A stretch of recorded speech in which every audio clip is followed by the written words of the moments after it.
Welcome on back, everybody, to episode 123 of Stream with the Mouse, where today we are breaking down episode 3 of Marvel Studios' Moon Knight, now on Disney Plus, called The Friendly Type. Sit back, relax, this is Streaming with the Mouse.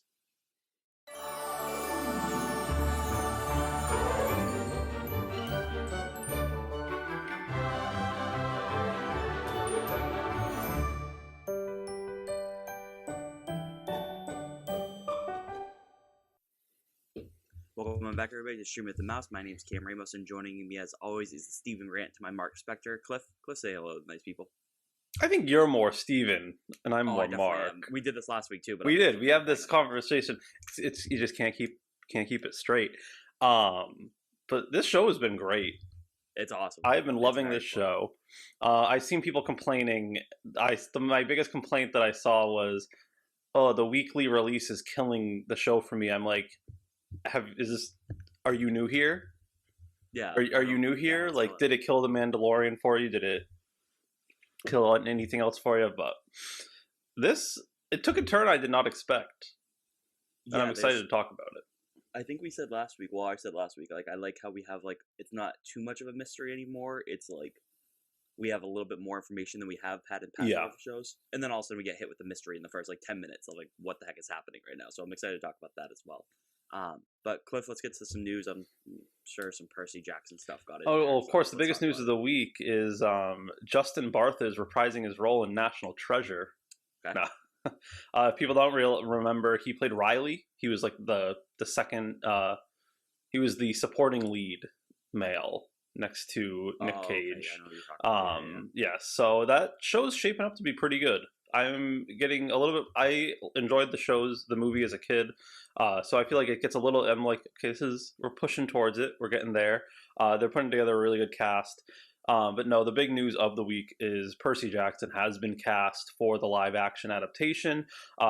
They have got the Adam Project, so the Netflix movie that just came out with Ryan Reynolds. The other star, Walker Scobell, who played young Ryan Reynolds in that movie.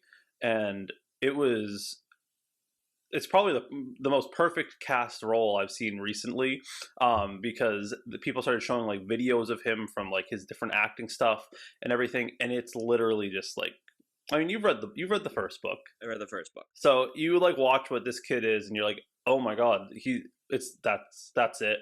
It was also really he's a young kid, because like I feel like that's the trick. That's the trick. Like a high school kid basically, and it's like I don't think that's the vibe they're going for in these books. No, and that was the big thing. You can actually read. Rick Riordan actually on his website has posted the emails he sent to, I believe it was Warner Brothers, when they made, or it was maybe 20th Century Fox. He literally posted all the emails, like yelling at the studio executives about don't do this, don't do that. So it's nice to see he's doing it exactly the way he wants to do it. For sure. Which is really nice. I feel like am this excited. A long time in the making. Like, this got announced that this was going to happen before Disney Plus even launched, and now we're getting there, which is cool. It was announced after. I don't know if it was announced before or after launch, but I think it was definitely rumored, at least. I think that what's nice about it is this is helping a lot of people kind of understand the process of it, because Rick and his wife, who are the two executive producers on the show, they're like, we'll tell you when we know. And it's really like showing the entire process of how this industry works, because they got their showrunners, they got their writers, they wrote a pilot, but before they could even film the pilot, it still had to get approved. Like, it's crazy how many steps there are. And the fact that they admitted Percy Jackson had been cast since January. Mm-hmm. Walker had been cast since January. And it's April. Sorry, it's the middle of April when we find out. But what it sounds like is we're probably getting Annabeth and Grover casting next week, and then the rest of them will probably be flooding in. Filming starts June 1st in... where is it? In Canada. In Canada, they're filming. They're filming in Canada, yes. But yeah, those are the two major news stories of the week for Disney Plus. I mean, they kind of left it up to Disney to do everything, or they left it up to Rick to do everything for Percy Jackson, which is pretty cool. But now it's time for the Moon Knight. Let's talk about it. We're doing our top 5 again for episode 3 of Moon Knight, titled The Friendly Type. A really, really good episode. I still think 2 was my favorite, but 3 was very good. So, Cliff, you're number 5 of things, moments, people, characters, whatever it is that happen in this show. Mine is the things that were not said.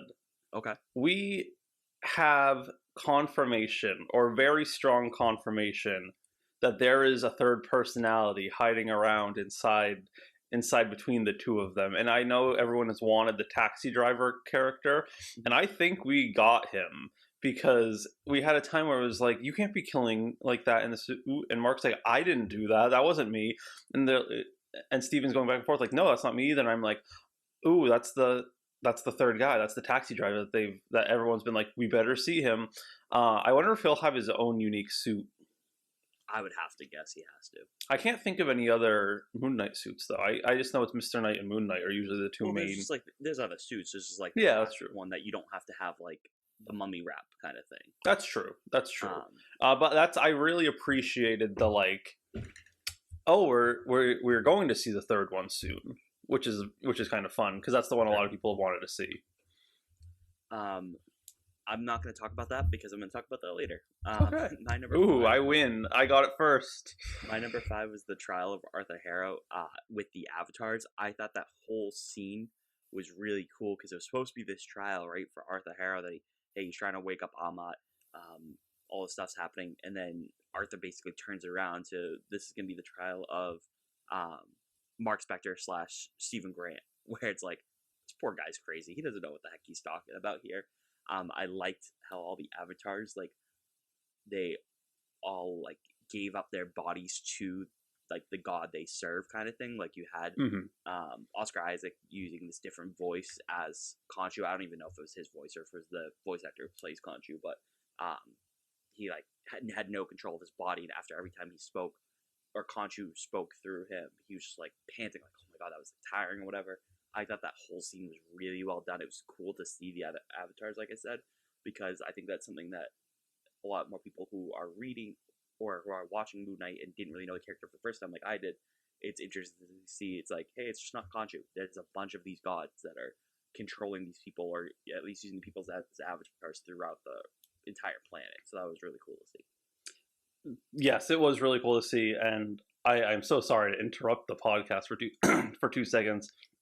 We can't stop right now. We'll have to watch it in like 20 minutes. The Thor trailer just dropped. Oh no, we're gonna do it right now. Oh no, we have to go through. We have to do the Moon Knight. We can do the Thor trailer later, but I know. We can do it after. That was just too funny. I just looked it up and I'm like, oh my god, it's the Thor trailer. Come on, we can go through these and then we can do it after. Oh, let's hurry. So at the end, you get a look at the Thor trailer, or our first reactions of the Thor trailer. So that's hilarious. I can't believe I looked at Twitter for that. Okay. But I will go in with my number 4, which is also that, where I for the same, like, you had good reasons for it, but I think on my side, it's really interesting seeing how the gods have abandoned Earth. The gods said, this is it. We're only here to make sure we no longer interfere. Where they went to, I forget the name, whatever the afterworld is. But then it turned on Mark. I kind of guessed that was coming because Khonshu is not smart when it comes to how to handle a situation correctly. But they could have also mentioned the Beetle. They could have done so many things. They could have done so many things to actually be smart about it, and then they didn't. So having the trailer, I don't even know what I didn't even know what to expect from some of them. Like the fact that I think it was who was he? Selim or whoever was like the leader of it. He was just dressed like a lawyer. Yeah, and I'm like, this is such a weird. It's just these random people. I also really liked how that goddess of like love and music tried to help Mark at the end as well. When she knew things were going bad, she like told him what to do. So I think we're gonna see some more gods potentially get, or at least some avatars for gods be a little bit more helpful for Mark once they figure out that Ammit is actually coming back. Yeah, especially that woman. I don't know what god she was the avatar for, but um, she seemed like, I mean, she tried helping Mark slash Steven at the end there, after the trial, to like give him a little hint of like, hey, you can like follow this map to find Ahmet's tomb, hopefully before Harrow does. Cliff, I just want to, for the listeners out there, do you recall, you probably were like one, but you know the story of Michael Jordan's flu game against the Jazz in the NBA Finals, right? Yes, of course. This is basically my flu game. I'm not sick. It just hundreds of thousand people watching the Thor: Love and Thunder trailer, and I'm talking to you, which is great. Don't get me wrong, but holy cow, this is tough. My number 4.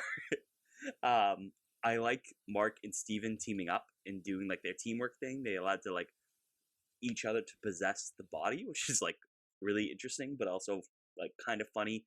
You had that awesome moment where Steven has the control of the suit, or of the body, excuse me. He has his Moon Knight suit, Mr. Knight.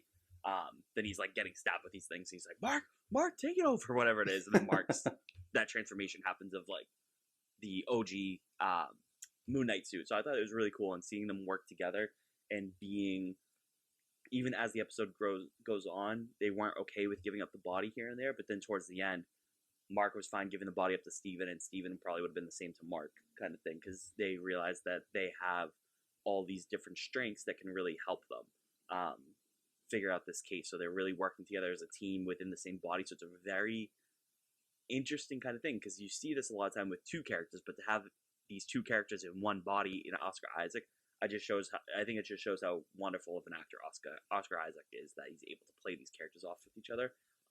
And like I said, I'll talk about it later, but like there's potentially a third character coming into this body, so it's really cool to see. Yeah, that's a really good point, and I mean, I talked all about how great Oscar Isaac is last week, and I I could keep going. That could just be every point 1 through 5 about Oscar Isaac, but the way they really bounce, like the way he bounces off the different characters, is really cool. Mm-hmm. But you brought up a good point, which leads into my number 3, and that's how what's his name, Khonshu goes. Like we see like Mark and Steven getting along more and more and cooperating. But what I really liked is Khonshu warming up to Steven more towards, you're shaking your head at this. That's my number 3 as well. Oh, there we go. We can talk about it together. I'm very glad that Khonshu starts warming up to Steven, because the thing is, Mark ends up like Moon Knight, the current Moon Knight we know, is the perfect person because he has everything all together through the different personalities.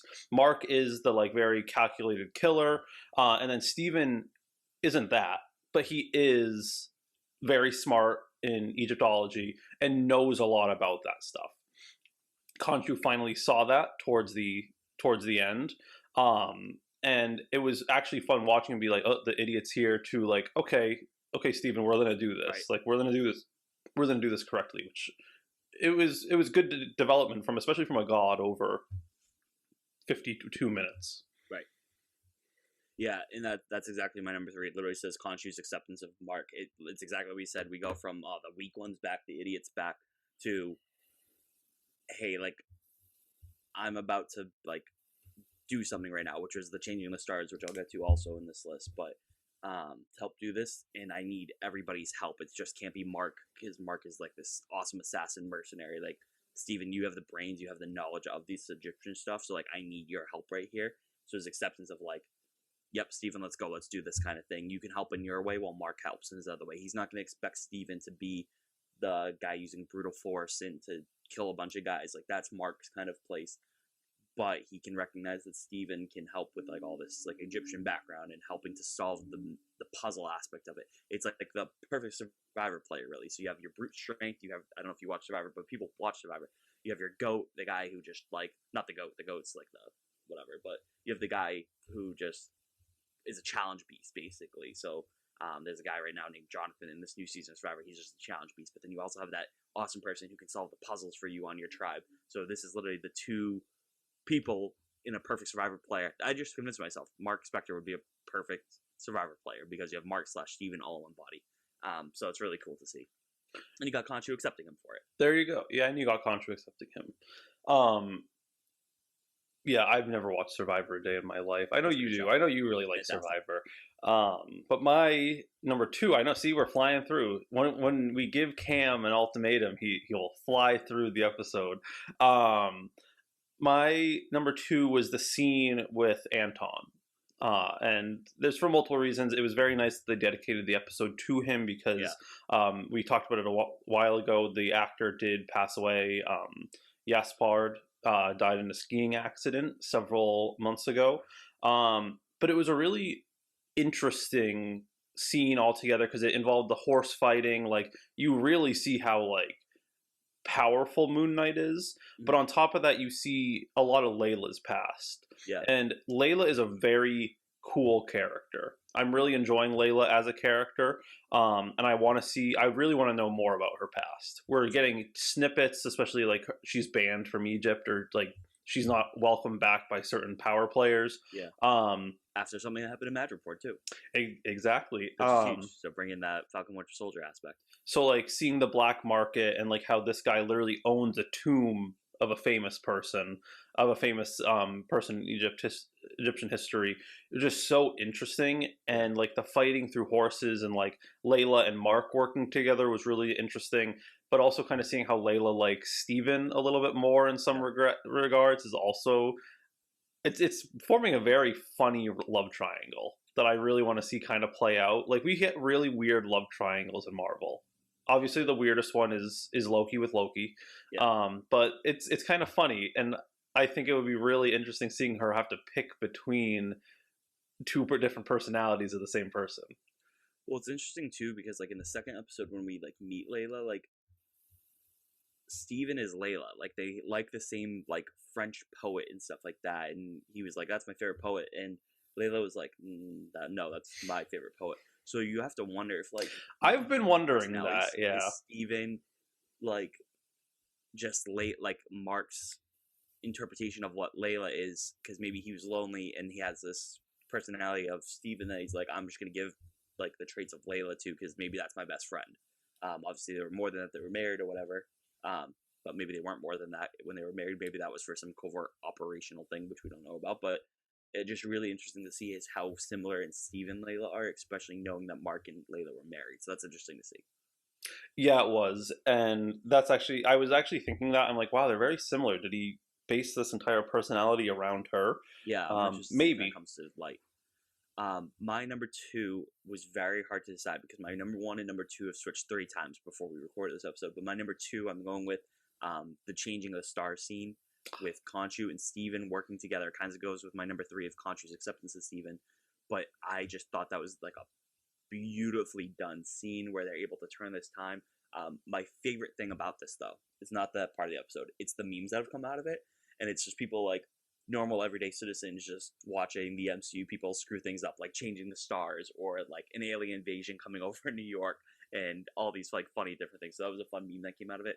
But I thought it was really cool that Khonshu was like, yep, nope, this is going to be a thing. And now you have to wonder what's going to happen with Mark and Steven because Khonshu's now in stone. I can't imagine they have his powers anymore. At this point, they're going to have to just do their own kind of thing. So I don't know if they're going to be able to summon the suit, which has become a very common phrase since episode 2 of summoning the suit. So I'm interested to see how this works now because like Khonshu was getting weaker and weaker as the stars were changing because the avatars or the gods through their avatars were casting him in stone and imprisoning Khonshu. So it's really cool to see. I think that Khonshu statue, by the way, they should sell that because that thing looked sick. Would you buy one yourself? Would you buy one yourself? Depending on the price, I'd think about it at least. I think that'd be cool, like a little prop to have, like instead of like a helmet or just like anything you could buy, like the Eye of Agamotto you can buy like online right now, like a replica prop. I think that'd be a cool prop to have as the statue of Moon Knight or of Khonshu, excuse me. I'm pretty sure the things you can buy, like the Eye of Agamotto, I'm pretty sure you can buy his knives. Yes, I'm pretty sure that's what they put out for Moon Knight. That is my number one. That was my number one because there's 2 reasons for that. First off, it was beautiful seeing like the stars turn back. Those people of Earth have been tortured, like with the Eternals. Like they literally had a giant celestial being emerge from the Pacific Ocean. They just got snapped. Like this is like the worst. Like get me out of here. Get me out of here. Like, it would be the worst to be just a casual citizen in the MCU. Terrible. But what was even funnier is how, like, they really just all jumped to the most extreme option. Yeah. You can mathematically calculate how the stars move. This is way cooler, though. This was way cooler, but now they've lost their godly powers. Because that's the thing. I'm pretty sure that was also happening because Steven said he felt weird also. I think they're obviously... I would hope we get the suit back by the end of next episode. I don't know if they're going to find a way to do that. Because what is this? Next episode is episode 4. They're definitely in a free con shoot. I mean, they have to. Yeah. But I'm like, if they can't summon the suit or their powers, then kind of like what happens? And it's like you kind of need Mark to be the person. But you could also have a situation too, right, where like maybe the other gods, when they realize what Harrow's like doing, basically, like they come and join forces. So then you get to see their suits. That'd be cool if they can summon their suits. That would be really cool. Yeah. So it's gonna be. I could honestly picture next episode ending with Ammit being released, and then the episode after that being getting the Moon Knight powers back. That would be my best bet, though, out of everything. Right. My number 1, it was your number 5, but I am digging the mystery of this because I thought it was cool last week that I was like, oh, you know what? Like, we know who this villain is. Like, we get what he wants. Whereas, like, in other shows, like WandaVision or even Loki, we didn't get what the villain really wanted until the second to last or the very last episode, whether it was Agatha or He Who Remains. And I was like, oh, okay, the mystery's gone, which is fine because now we get to go with the story. All of a sudden, we get this new mystery where Mark and Steven are arguing like that wasn't me when it comes to killing all these people. So now I'm thinking back like, oh, all those times that Steven was doing that flash thing in the first episode where he was like giving up his body to somebody else, like, and I just assumed it was Mark Spector killing those guys with the gun, killing those guys when he like was controlling the Scarab. Now this is somebody else. Is this Jake Lockley, who is the cab driver personality of Mark Spector? Could it be a fourth completely different one? Like, who knows? It'd be really cool. I know a lot of fans are claiming for Jake Lockley. I have only just really scratched the surface on Moon Knight comics, so I don't have that much of attachment to a character. But I like having more personality, so I hope it is Jake Lockley, or if it's somebody completely different. I don't know much of Moon Knight's history to know, but I'm excited to see. But now I'm thinking back of like, oh my god, the whole first episode, I thought that was just Mark. I thought it was Mark the whole time. And it makes sense that there is another personality because in the first episode when it's Steven, Conchu's like, oh, it's the weak one. The word one. There had to have been just more than Steven and Mark because he would have probably said, it's just, oh, it's Steven now. Like, there are probably multiple personalities, so maybe that is Jake and Mark and Steven all together. But I'm interested to see how this all works out together. So my number 1 is that there's still some mystery in this episode. There is, and I think there will continuously be mystery. And now, Cam, you've been sweating it out for so long. Oh, we're going to do a live reaction to it? I think what we're gonna do is we're gonna pause for a second, both watch it and give our slapstick reaction right away. Does that sound good? Myself and you'll just pause. Yeah. Podcast. All right. So we'll be right back, guys, and you'll get your first opinions of the Thor trailer. Wow. Interesting. I knew they wouldn't show us gore, but I'm very surprised we got Jane. I like how little we got Jane. Yeah. All right, so for people that Cliff, put some little music in here to transition Moon Knight to Thor: Love and Thunder live trailer reaction. We just watched the trailer. Music was sick. Visually, I liked it a lot. I like that we still don't know the story really. It's just like Thor doesn't want to be a superhero. His superheroing days are over. It looks like Groot. So Groot's arm, whatever that he cut off in Infinity War, that's like the handle for the Warhammer. I can't think of Stormbreaker. Is that what it's called? Yeah. Did that build the world life tree? Because that would be interesting. That would be really cool. Because he planted it, so I'm wondering if that is what built the world life tree. That's interesting. Looked like Zeus was in it. Yes, they do go to Olympus. That's interesting. That has been confirmed. Visually looked really cool. I can't give a big judgment because I don't really know the story yet, besides his superhero days are over, but I'm okay with that. I'm interested to see how much Guardians are actually in this. And the end scene, while it wasn't Cap getting the hammer, I didn't think we were going to get Natalie Portman as Thor at all, but it makes sense because we are getting a bunch of toys released very soon. So it's cool that we got to see her, and she just has the hammer fly to her. And I want to know, does she have cancer like she did in the comics? So, like, what's her story? Why is she Thor right now? Is this, like, completely different?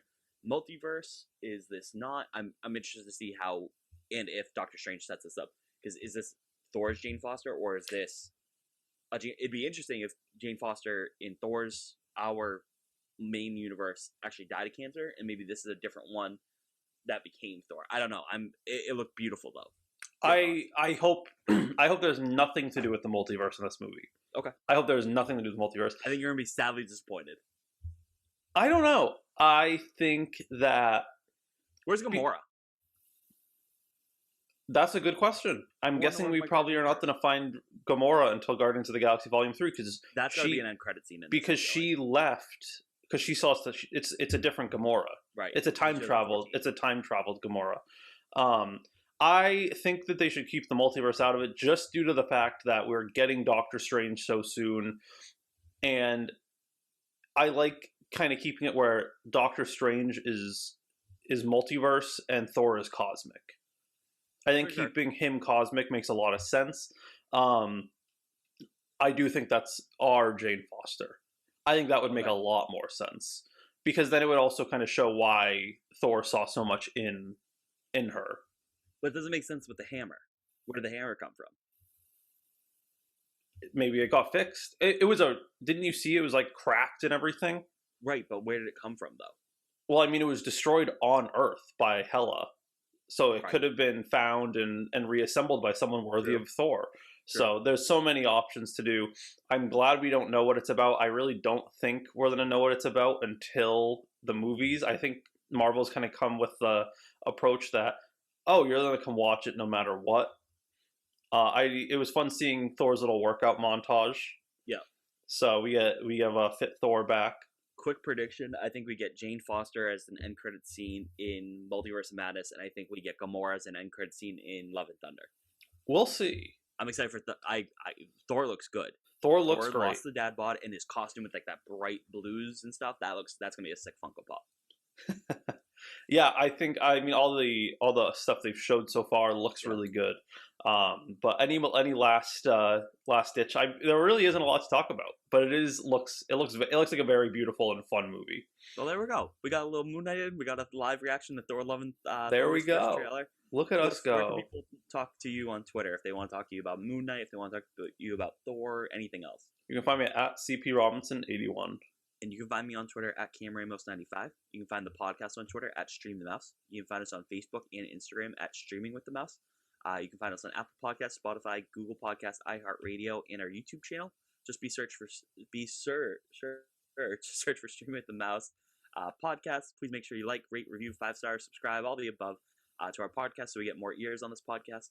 And thanks so much for listening, everybody. I think we'll be back. You're not going on vacation next week, is it? Or is it the week? No, the week after. So we'll be back next week for episode 4, or we might be back actually later this week for episode 4 of Moon Knight, our live reactions to it. Very excited, can't wait. So thanks so much for listening, everybody. Summon the suit. Bye, guys.